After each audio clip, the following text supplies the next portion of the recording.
Reviewing smartphones doesn't generally get me outside, so I do relish the opportunity to show off my stems. Today I'm taking a look at RadRunner by RAD Power Bikes, and a big thank you to them for sponsoring this video.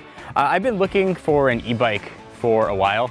I live in an area with a bunch of trails. My son's school is a few miles away, so I wanted to be a bit more active. My kids are learning to ride bikes. Something like this seemed perfect. If you're not familiar with RAD Power Bikes, they've been in the business for a long time. They're one of the most trusted names in e-bikes. They're Seattle-based. This is their 8th model that they've made. It's the lowest cost option. It's about $12.99 depending on how you're gonna kit it out. We had some added stuff here. So on the spec standpoint, if you don't know about e-bike, you can use it like a regular bike. It's gonna be a bit heavier though, it's 65 pounds, but you can pedal just like a traditional bike. But got a battery pack. That battery pack with 4 levels of power is going to give you a bunch of cool stuff. So depending on what level you are, you go different speeds. It's got assistive power, so as you pedal, you'll kind of go farther than you would than just a normal pedal. Or if you want to kind of use it like almost like a moped or a motorcycle, you cannot pedal at all, and you can use that as well. It's got a top speed of 20 miles per hour. Depending on how much juice you're using, a range of between 20 to about 45-ish miles.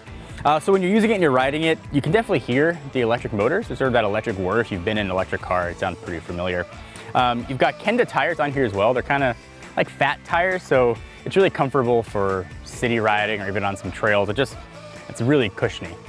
So added accessories we've got on this bike. On the back, usually just some storage spots if you want to put some groceries or something. I wanted to be able to have a spot to take my kids, or another person. So we've got the extra seat on here. Then there's some pegs also down below. So conceivably, you could fit 3 people on this bike and get them ready to roll.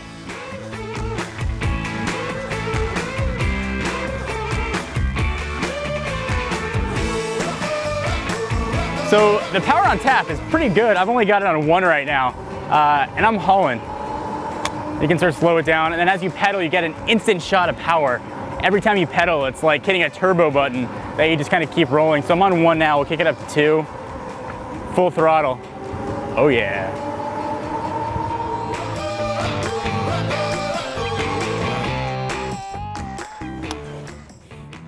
So that, RadRunner. I've been riding this guy, we've had it for about 2 weeks, and it has been an absolute blast. I found myself not pedaling as much as I wanted to, or I normally do on regular bikes, since I got all that power on tap, but I kind of just cruised around. It's been a lot of fun to have. If you guys are interested in an e-bike or you see a use case for an e-bike, it's great if you got a couple mile commute or even longer. You want to go on a ride with your kids, have them in the back, friends even with the extra passenger pack, the seat and the pegs. You are good to go. If you want to learn more about any other bikes that Rad Power Bikes have, or learn more about RadRunner, link to it down below. But it's radpowerbikes.com/John Rettinger.